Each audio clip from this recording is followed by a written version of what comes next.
A wise man once said, "Using the wrong tool for the job doesn't make you resourceful, it makes you frustrated."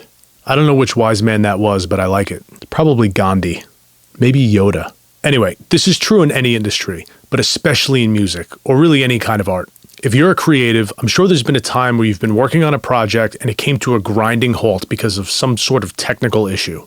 To be productive with any kind of art, you want to surround yourself with as little resistance as possible. When it comes to writing and recording heavy music, you can make this happen with plugins and software. Over the past 20 years, I've written, co-written, and recorded hundreds of songs. And it took me a long time to develop my workflow to the well-oiled machine that it is today.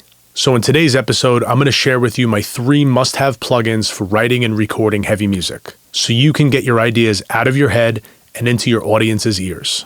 Let's do it.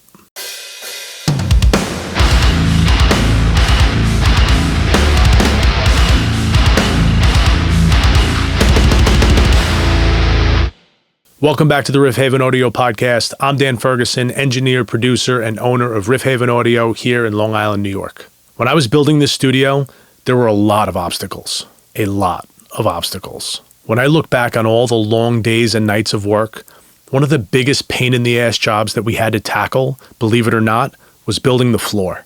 The room was built on top of an existing wood deck, and to make it soundproof, we had to remove all the boards and fill the entire thing with sand. Sounded easy enough. Job that should take a couple hours. It actually ended up being a couple of days. The deck was old, and removing the screws with a screw gun just wasn't an option for most of them. So we had to resort to cutting the screws with a Sawzall. One night, my wife and I just started cutting the screws, and it took forever. I had metal blades, but they weren't getting the job done. Not only did it take a long time, but we went through about 5 blades. They just kept dulling out and cracking. So we had to stop work and go to Lowe's to buy more blades. I was so pissed. How does a high-powered saw not have enough juice to cut through this little thing? Anyway, when we got to Lowe's, I found a blade called El Diablo. I bought 6 of them, and I used 2. El Diablo! This thing ripped through screws like a bullet through a wet napkin, and we were done in no time. Moral of the story, understand the job and get the right tool. When writing or recording music, this is so important, but there's lots of variables to consider. How much time do you have? How much space? And of course, what's your budget? In a perfect world, we could all just rent a studio for weeks and have all the time and all the gear that we need, and then just let the creative juices flow. For most of us, this isn't feasible. Even for me as a studio owner. Do I have every plugin and piece of gear that I want? Never. But do I have everything that I need to write and record great music with as little resistance as possible? Yes. It took me a while to dial in this process, and I wanted to share it with you so that your recording and writing sessions can be as productive as possible. For my workflow, these are the 3 must-have plugins for writing and recording heavy music. And just so we're clear, this is not a sponsored video. I paid for all these plugins, and I use them all the time. The first must-have plugin is some type of drum programming software. If you're a guitar or bass player that writes music, maybe you just write riffs. And then you get together with your band and jam on the riffs and let your drummer come up with the groove. But maybe when you write a riff, you have a really good idea of what the drums should be doing to communicate the emotional intent of that riff. Or for those of us that write full songs, you can create an entire arrangement on the computer with drums without ever having to mic up a kit. Now, I will say, just because you programmed a groove, it doesn't mean you can't experiment with things when you get together with your band. And drummers, just because a guitar player sent you a new song idea with drums already programmed, it doesn't mean he's trying to take your job. It's just a really efficient way to write music. Instead of beatboxing your groove idea to your drummer when you're in the rehearsal space, you could just program it and hit play. As a producer, my favorite way to run pre-production is to have the band send me a demo.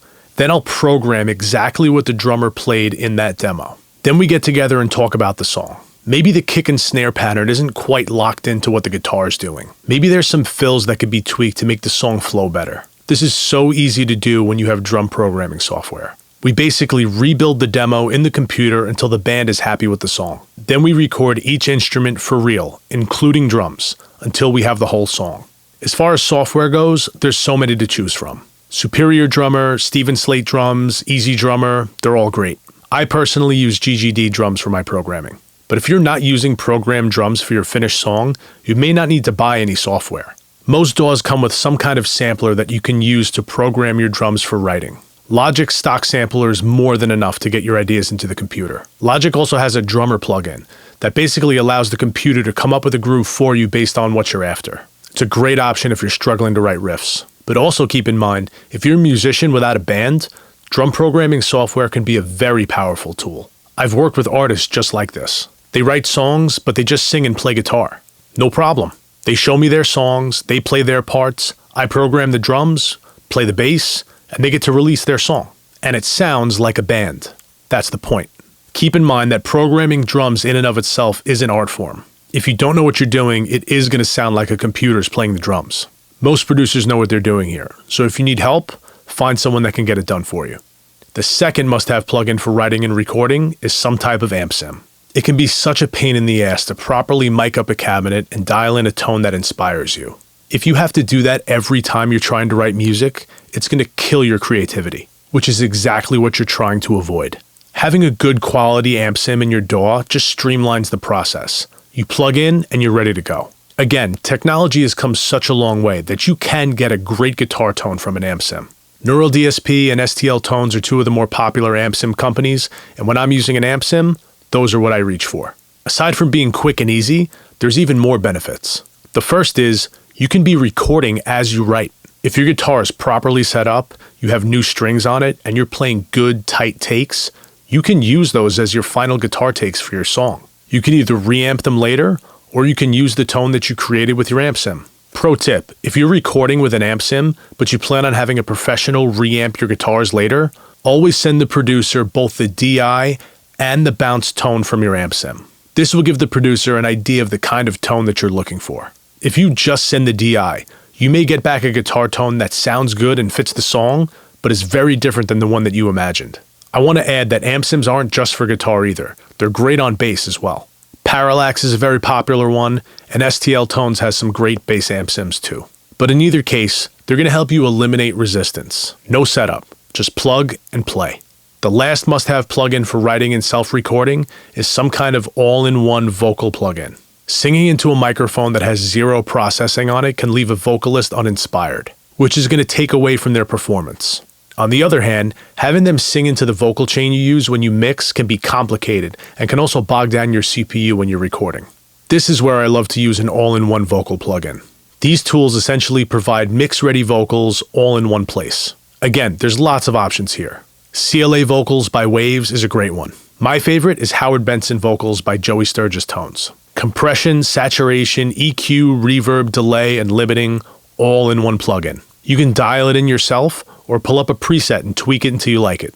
This is going to help the vocalists sound better, which is going to help them feel more inspired, which is going to help them deliver the best takes possible. It's quick, it's easy, it's efficient, and that's what we're after. So those are my 3 must-have plugins for writing and self-recording. Drum programming software, a good quality amp sim, and an all-in-one vocal plugin. The main idea with all of these tools is to eliminate as much resistance as possible when you're being creative. But there's another benefit. Using plugins like the ones we discussed today is going to have your project sounding more like a finished song by the time you're done tracking. And this is super important when you're sending your files out to be mixed. If you use these tools, you can send the engineer a rough mix, essentially giving them an idea of how you want the song to sound, which gives them a sense of direction. You should always send DIs and unprocessed vocals, but if that's all you send, you're relying exclusively on their tastes to mix your song. It may come back sounding awesome, but not the kind of awesome that you had in mind. I myself always want the band to love their song. I can help make it sound great, but the artist's vision is the most important thing. First and foremost, you have to love your music. If you're in a heavy band and you're writing new music and you want to release songs that sound better than you imagine them, go to riffhavenaudio.com. Check out the stuff I've worked on. If you like it, hit the Get Started button, answer a couple questions, and I'll hit you up to talk about your project. That's it for this week. Go write some killer music. See you next time.